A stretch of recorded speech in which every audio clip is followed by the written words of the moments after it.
Olá pessoal, sejam bem-vindos a mais uma atualização do desempenho dos fundos Butiá.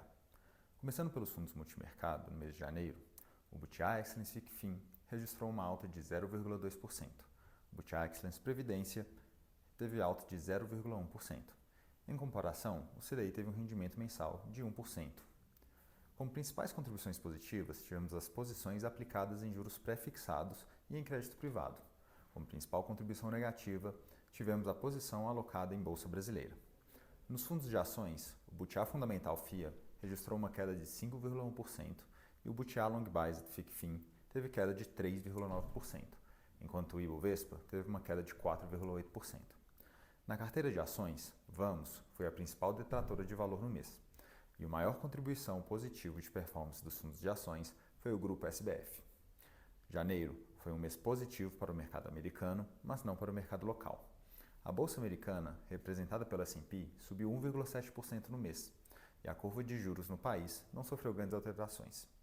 Tivemos uma reunião do FONC que decidiu pela manutenção das taxas de juros básicas, e em sua comunicação, apesar de ainda se colocarem como dependentes de dados, reduziram as chances de que os cortes de juros por lá se iniciem em março, desejando continuar a ver dados recentes benignos de inflação por mais tempo.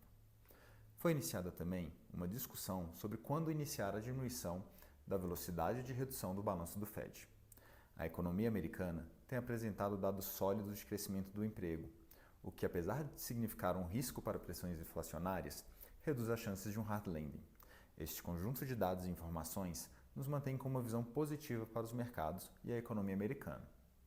Não temos posições no país por uma questão de valuations na bolsa e falta de assimetria significativa na curva de juros. Além disso, apesar de um cenário positivo para a economia americana, o cenário de riscos, principalmente o geopolítico, continua preocupante. O mercado local sofre em duas vertentes.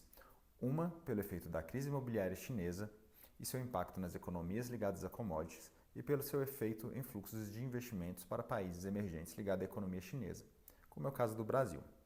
A China tem procurado estimular sua economia de maneira a mantê-la saudável, mas caso não esteja disposta a desvalorizar sua moeda, o que seria possível, dado sua inflação em níveis baixos, dificilmente irá recuperar uma taxa de crescimento vigorosa no curto prazo. O país ainda é ameaçado pela população em rápido envelhecimento, pelas disputas comerciais e tecnológicas com o ZEWA e pela merecida falta de confiança de investidores internacionais. Na vertente local, os desafios fiscais brasileiros, que impactam prêmios de risco e as expectativas inflacionárias e para as taxas de juros, ainda impedem um fluxo mais vigoroso para a Bolsa Brasileira e um fechamento maior de nossa curva de juros. Diante disso, o Ibovespa recuou 4,8% no mês. A ratificação ou não da meta de déficit primário e seu novo objetivo, além da evolução de medidas de arrecadação e das despesas do governo, que dependem também de seu frágil relacionamento com o Congresso, serão fatores relevantes para a evolução deste risco. Apesar de um cenário benigno esperado para 2024, advindo do ciclo de corte de juros esperados no Brasil e no ZEWA, permitidos por uma inflação controlada e economias que se mostram resilientes mesmo nesse processo desinflacionário, estamos com uma posição de risco pequena.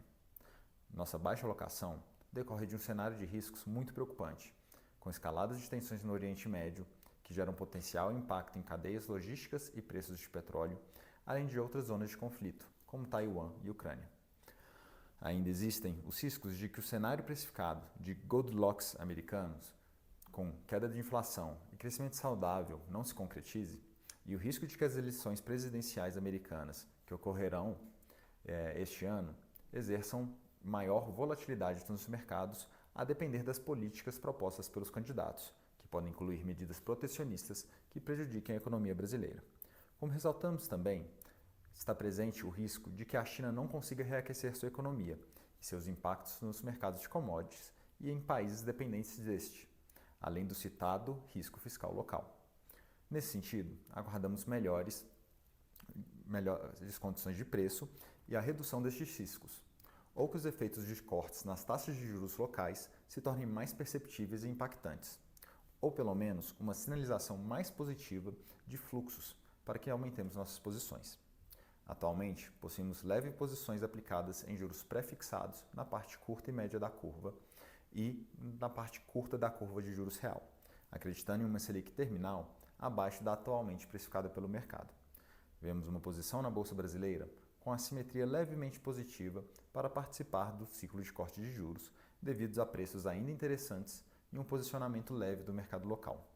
Em nossa opinião, o mercado acionário ainda tem a ganhar em um cenário benigno de maior corte de taxa de juros, principalmente no universo de empresas domésticas e de small caps, estando parte relevante do nosso risco em ações concentrado nesse universo, buscando maiores posições a empresas de maior qualidade e com valuations atrativos e capazes de se beneficiar dos relevantes fatores do ano: queda de juros, crescimento de lucro e fluxo estrangeiro.